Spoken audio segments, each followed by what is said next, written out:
చాలా అద్భుతంగా ఉంది. వదిలేస్తే మొత్తం తినేస్తాను, నా సరదా తీరేంత వరకు కొంచెం ఇంకొక తిని వదులుతాను. కానీ చాలా బాగుంది. కానీ ఎంత తిక్కుగా ఉంది మీ ఇక్కడ, సో నైస్. పుతిన్తో ట్రంప్ గంట సేపు ఫోన్లో మాట్లాడారు సార్. అయిపోయిన తర్వాత I'm very disappointed with Putin అని కూడా కామెంట్ చేశారు. ఈ ఫోన్ కాల్ సంభాషణ తర్వాత కొద్ది గంటల్లోనే ఉక్రెయిన్పై రష్యా భీకర దాడి చేసింది. 2022 తర్వాత చేసిన అతిపెద్ద దాడి ఇదే. ఎందుకు సార్ ట్రంప్ ఎందుకు ఫెయిల్ అయ్యారు అండ్ పుతిన్ ఎందుకు ఇంత మొండిగా ఉంటూ ఉన్నారు అంటే ఏం చెప్తారు? ట్రంప్ డిసప్పాయింట్ కావడానికి కారణం ఉంది. ఎందుకంటే బైడెన్ 3 ఏళ్లలో ఒక్కరోజు కూడా పుతిన్తో మాట్లాడలే. ట్రంప్ ఇప్పటికీ 6 సార్లు మాట్లాడాడు 6 నెలల్లో. సో పుటిన్కు అనుకూలంగా చాలా స్టేట్మెంట్లు ఇచ్చాడు. యునైటెడ్ నేషన్స్లోనే రష్యాకు అనుకూలంగా అమెరికా ఓటు వేసింది. సో క్లియర్గా రష్యాకు అనుకూలమైన వైఖరి తీసుకోవడమే కాకుండా 24 గంటల్లో ఉక్రెయిన్ వార్ ఆపుతానన్నాడు. సో ట్రంప్కు ప్రతి ఒక్కటి వ్యాపారమే. సో బిజినెస్ డీల్ కుదుర్చుకున్నట్లు ఇంటర్నేషనల్ డీల్ కుదుర్చుకుంటాం అనుకోవడం ట్రంప్ చేస్తున్న మొదటి పొరపాటు. మనం ఈవెన్ పుతిన్ విషయంలోనే అనుకుంటాం, చైనా విషయంలో కూడా అదే జరిగింది కదా. చైనాని ఇట్లే బెదిరించి 249, 279, 359 ఇట్లా అన్నాడు. ఏమైంది? ఏం కాలే కదా చైనాతో. ఇప్పుడు మళ్ళీ బేరానికి వచ్చాడు కదా ట్రంప్. ట్రంప్కి అర్థం కావాల్సింది పక్కనున్న చిన్న చిన్న దేశాలు, మెక్సికో, కొలంబియా.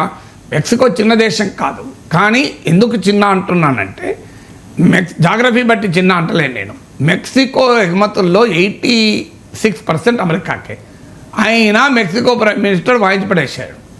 మీకు కెనడా, అది అమెరికా కెనడా చాలా ఎకనామికల్లీ డోవ్టైల్ అయి ఉంటుంది. అయినా అక్కడ పెనవేసుకున్న బంధం అది. అయినా కెనడా ప్రైమ్ మినిస్టర్ వాయిస్తున్నాడు.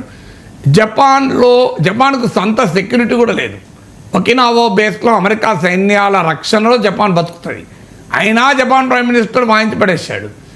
ఎక్కడ కిమ్ అటాక్ చేస్తాడో అని భయపడుతూ అమెరికా పైన ఆధారపడ్డ దేశం సౌత్ కొరియా.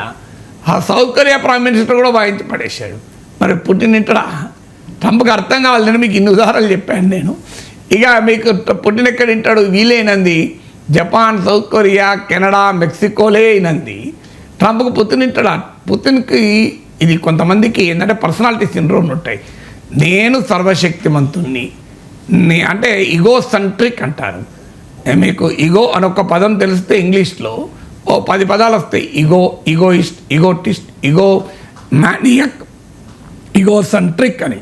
ఈగో అంటే నేను, అహం. ఈగోయిస్ట్ అంటే నేను, నా వల్లనే అన్నీ జరుగుతాయి. ఈగోటిస్ట్, టీ అంటే టాక్, కనుక మాట్లాడతాడు తన గురించి తానే. ఈగో సెంట్రిక్, తన కేంద్రంగానే ప్రపంచం నడుస్తుంది అని. ఈగో మ్యానియక్, తనకంటూ ఒక విపరీతమైన కోరిక. నేను ఎప్పుడు 40 ఏళ్ల క్రితం Word Power Made Easy by Norman Lewis అనే బుక్లో చదివినది ఇది. అలాంటి egocentric attitude Trump. Egocentric, egomaniac, egoistic, egotistic అన్నీ ఉన్నాయి. ఈగోతో ఇన్ని పదాలు వచ్చాయని నేను చెప్పడానికి కారణం ఇది. ఇన్ని లక్షణాలున్న నాయకుడు ట్రంప్. ట్రంప్కు ఈగోకున్న అన్ని లక్షణాలు ఉన్నాయి. సో ట్రంప్ ఏమనుకున్నాడంటే నేను చెప్తే అయిపోతుంది, పుటిన్ ఫోన్ చేసి చెప్తే ఆపేస్తాడు అనుకున్నాడు. కానీ పుటిన్ ఎందుకు వింటాడు? పుటిన్ ఈజ్ నాట్ లైక్, నేను అందుకే చెప్పాను చిన్న చిన్న దేశాలు వినకపోతే పుటిన్ వింటాడా? ఇక రెండవది వెస్ట్రన్ క్యాలిక్యులేషన్ అన్నీ ఫెయిల్ అయ్యాయి పుటిన్ విషయంలో. వెస్ట్రన్ క్యాలిక్యులేషన్స్ ఏంటి? పుటిన్కు వ్యతిరేకంగా రష్యాలో తిరుగుబాటు మొదలవుతుంది అనుకున్నాడు, జరగలేదు. రష్యన్ ఎకానమీ కొలాప్స్ అవుతుంది అని అమెరికా అంచనా వేసింది, కాలే. మీకు రబుల్ అవుతుందని బైడెనే అన్నాడు, రబుల్ కాలే, రూబుల్గానే మిగిలిపోయింది. రష్యాకు మిత్రులే లేకుండా పోతారన్నాడు, కొత్త మిత్రులు మొదలయ్యారు. మీకు ఈ నార్త్ కొరియన్ చెందిన 10,000 సైనికులు ఉక్రెయిన్ పైన రష్యా తరఫున పోరాడారు. ఇరాన్ డ్రోన్లు చేశారు. చైనాతో మంచి బంధం పెరిగింది. ఆఖరికి భారతదేశం కూడా అమెరికా మాట వినకుండా రష్యా నుంచి ఆయిల్గొన్నది. అంటే పుటిన్ ఎక్కడ ఐసోలేట్ అయ్యాడు? పుటిన్ ఐసోలేట్ కాలే. సో అందువల్ల వెస్ట్రన్ క్యాలిక్యులేషన్ అన్నీ ఫెయిల్ అయ్యాయి. మూడవది బ్యాటిల్ ఫీల్డ్లో రష్యాకి అడ్వాంటేజ్ అయి ఉంది. 20% ల్యాండ్ ఆక్రమించుకొని ఉన్నారు. ఇలా ట్రంప్ ఆయుధాలు ఆపుతున్నాడు, ఆర్మ్ ఫ్రీజ్ ఉంది. ఆర్మ్ ఫ్రీజ్ వల్లనే ఇలా రష్యా ఇంత భీకర దాడి చేయగలుగుతోంది. యూరప్ ఒక్కటే సపోర్ట్ చేస్తే సరిపోదు. ట్రంప్ అమెరికా సపోర్ట్ చేయండి, ఉక్రెయిన్ యుద్ధ భూమిలో ముందుకే వెళ్ళలేదు.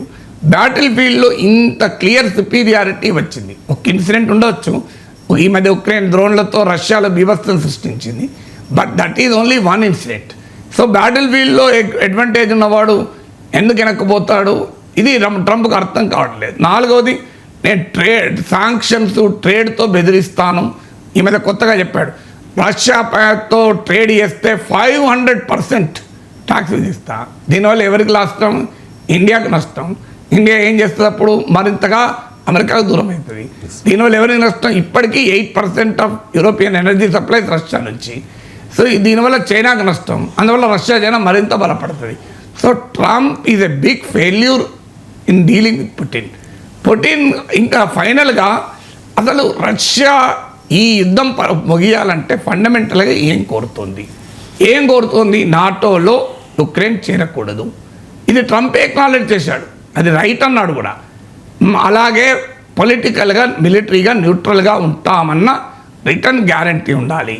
ఉక్రెయిన్ డీమిలిటరైజ్ కావాలి, అక్కడ పశ్చిమ దేశాల బలగాలు ఉండకూడదు, అది బఫర్ జోన్గా ఉండాలి. ఫైనల్గా మేము ఆక్రమించుకున్న ల్యాండ్ మళ్ళీ ఇంకా ఇవ్వము. వీటిపైన ట్రంప్కి అసలు ఆ ఫండమెంటల్ డిఫరెన్సెస్నే అడ్రస్ చేసేటువంటి డిప్లొమాటిక్ హెఫ్ట్ చూపలేకపోతున్నాడు. అందుకే ట్రంప్ ఫెయిల్ అవుతున్నాడు, పుటిన్ బిగ్స్ పెట్టి కూర్చున్నాడు.